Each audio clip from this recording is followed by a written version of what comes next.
Hi guys, this is Mike with Coffee Cup Christianity, where we are getting jacked for Jesus. I am so glad you are here. We are continuing in our series, Top 50 Most Popular Verses in the Bible. We are on number 47, which is Matthew 11:29. So let's get right into it.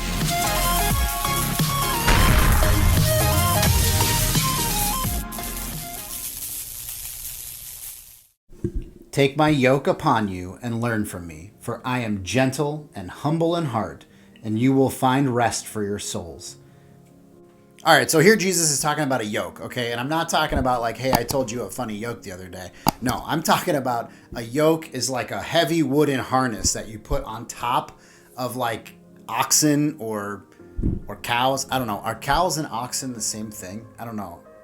I know an oxen is more than one ox, but is it cow, ox? What is an ox? I don't know. It's like a buffalo? I don't know. Anyway, so what you put on top of this, it's like a harness, and that it helps carry stuff, okay? And that's, you kind of load up your oxen with stuff, and the yoke is what they carry it. This is how they carry it, okay?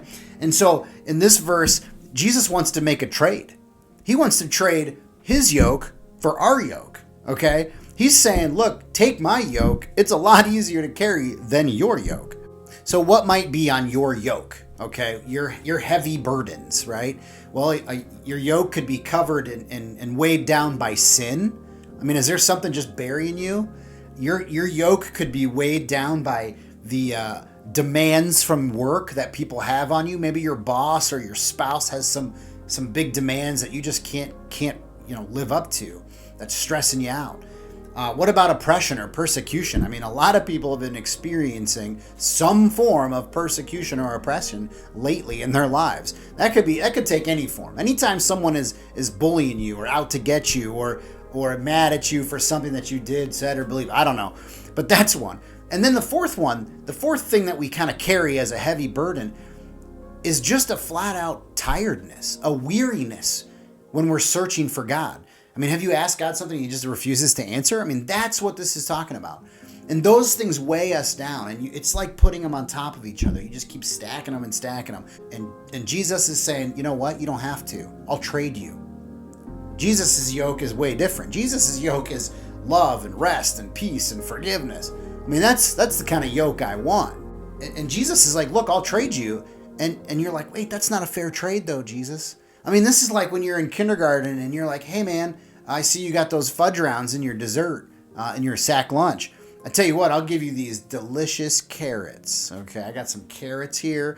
I'll give those to you, right? This is like fudge round style here, okay? I want the yoke of fudge rounds. That's what Jesus is offering here. He says, take my fudge rounds, and I'll take your carrots or Brussels sprouts or whatever like celery.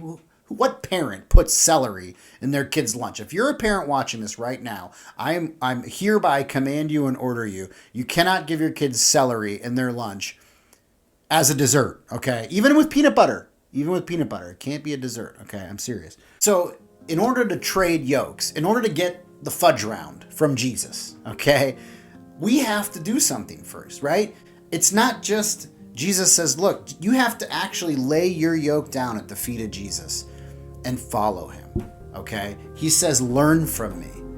He doesn't just say, I'll trade you and that's the end of it. He says, learn from me. That means follow me. He'll guide us, okay? A yoke still needs a guide, right? Like I can't yoke my oxen. Again, I don't know what an oxen is, and I'm not a farmer, or I don't even know if, I'm sure there's a bunch of farmers out there who are watching this right now and are like, Mike, we don't use oxen. Anyway, I don't know. But okay, so I yoke my ox. They still have to be led, right? Like you can't just let your oxen go with the yoke and be like, oh yeah, he's pulling that tractor to the barn, or I don't know.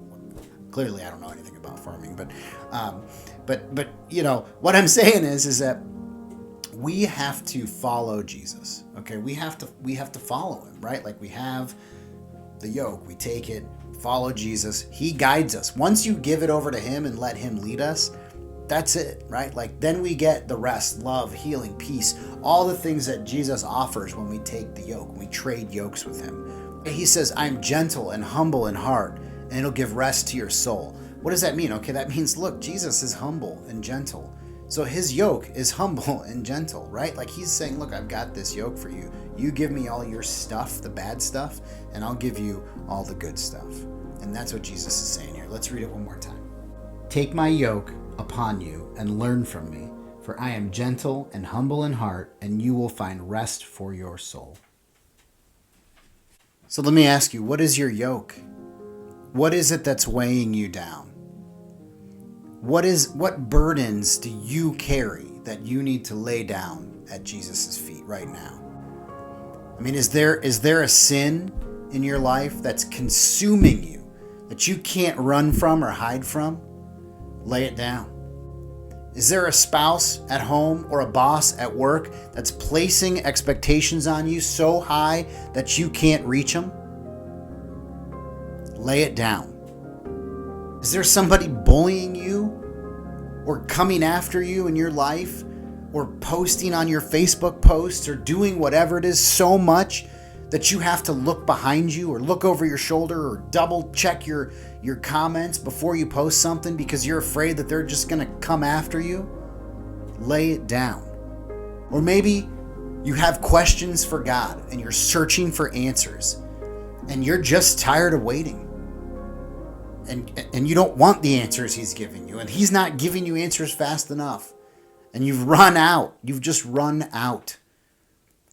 Lay that yoke down and take his.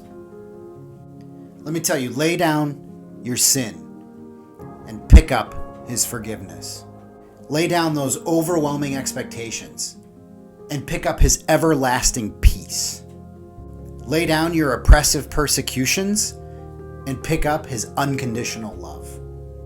Lay down your impatience at the feet of Jesus and pick up the peace that he gives you.